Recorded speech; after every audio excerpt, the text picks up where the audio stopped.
Contact number 84-205 নিচে দেওয়া হচ্ছে। আজকের সাবজেক্ট হচ্ছে ডোমেস্টিক পিপল, গৃহপালিত মানুষ। ব্যাপারটা হচ্ছে আমি আমার কাস্টমারদের সবসময় ডিটেলস জিজ্ঞেস করি, সে কী করে, পড়াশুনো করলে তো অ্যালাউড না, ম্যাচিওর কিনা, এস্টাবলিশ কিনা, হ্যাঁ, বাবা মার ঘাড়ে চেপে ফুটানি মারছে কিনা, না নিজেকে প্রতিষ্ঠিত করতে পেরেছে। এতে আমার এখানে গ্রহ নক্ষত্রের পজিশনটা বুঝতে সুবিধা হয়। এবার ধরো কেউ 30 বছর 40 বছর 30 বছর হয়ে গেছে, সে বাবা মার সাথেই থাকছে, খাচ্ছে, স্বাভাবিকভাবেই সেই ঘরে অশান্তি থাকবে। তো আমাকে বুঝতে হয় আমার কাস্টমারের ব্যাকগ্রাউন্ডটা দিয়ে, তাতে আমার এখানে যে গ্রহ নক্ষত্রের চার্টটা বানাবো তাতে সব কিছু মিলে যায়। গৃহপালিত বলতে ফার্স্টে বলি যে আমি যখন জিজ্ঞেস করি যারা নর্মালি হাউস ওয়াইফ হয়, আমি খুব একটা তাদের অ্যালাউ করি না। যারা অনেক ছেলেমেয়েরা রয়েছে যারা কিছুই করে না, একটা বয়স পর্যন্ত কিছুই করে না বা কিছুতে চা নেই, আর প্রেম করে বেড়াচ্ছে বা একে তাকে সাহায্য করে বেড়াচ্ছে। আর কিছু মহিলা থাকেন যারা ওই বিয়ে বাচ্চা হওয়াটা একটা বিশাল ব্যাপার, কুটকাচালি করাটা, স্বামী বেরিয়ে গেল কাজে বা ছেলে সন্তান বেরিয়ে গেল কাজে বা মেয়ে বেরিয়ে গেল, তখন বসে তারা যারা ডোমেস্টিক আর কি গৃহপালিত মানে ঘরেই থাকেন, হ্যাঁ, তো সেগুলো সেই সব নিয়ে আলোচনা করা। ও বাবা তাই, আচ্ছা, ও বাচ্চা হয়নি, একটা বিশাল সিরিয়াস কোশ্চেন তাদের। মা তুমি এইটা রান্না করতে পারো না, উনি তো রান্না পারেনি না, বিশাল সিরিয়াস ব্যাপার।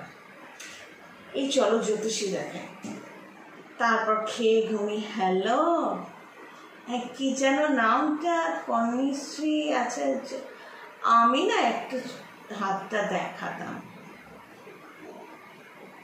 তো আমি এদের নাম দিয়েছি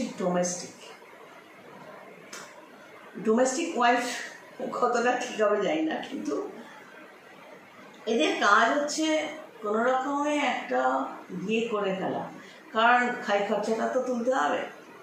এবার তার বদলে যদি ঘরের কাজ করতে বলা হয় তখন প্রেসিয়ে লাগবে, কেন আমরা কি দাসীবাদী নাকি?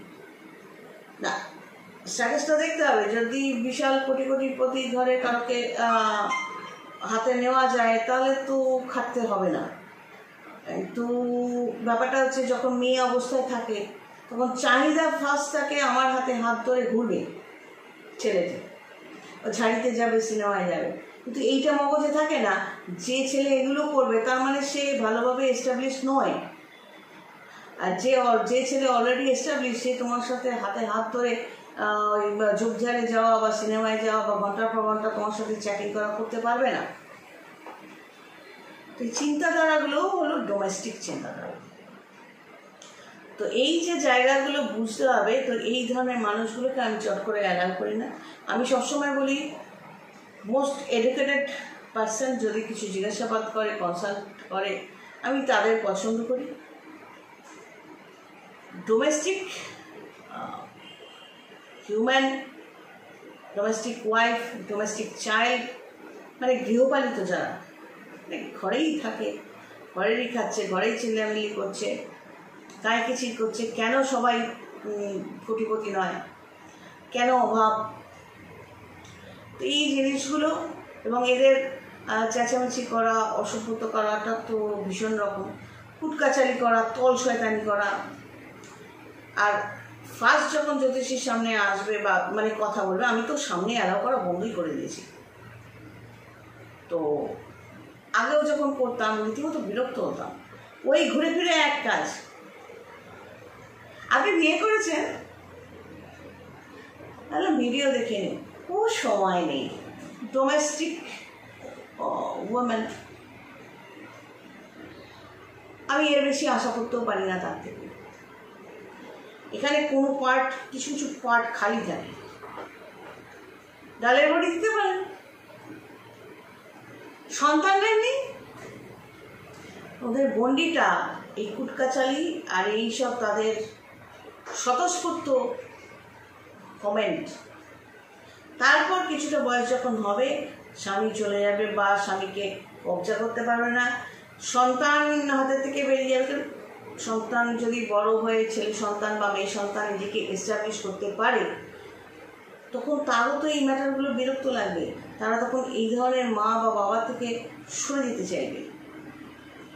তখন এই ডোমেস্টিক পিপলরা হাওয়াও করবে, আমাকে দেখে না। তো তাদের জন্য ফ্রিতে যখনই বলে, আমি বলি ও কারোকে বশীকরণ টশীকরণ করতে হবে না, বশীকরণ করতে চায় তো সেক্ষেত্রে নিজের জন্য নিজে করুন, ওটাই ভালো। নেক্সট ভিডিওটা বশীকরণ দিয়ে এই ড্রেসটা পরে লাস্ট করবে। সবাই ভালো থাকো, গড ব্লেস।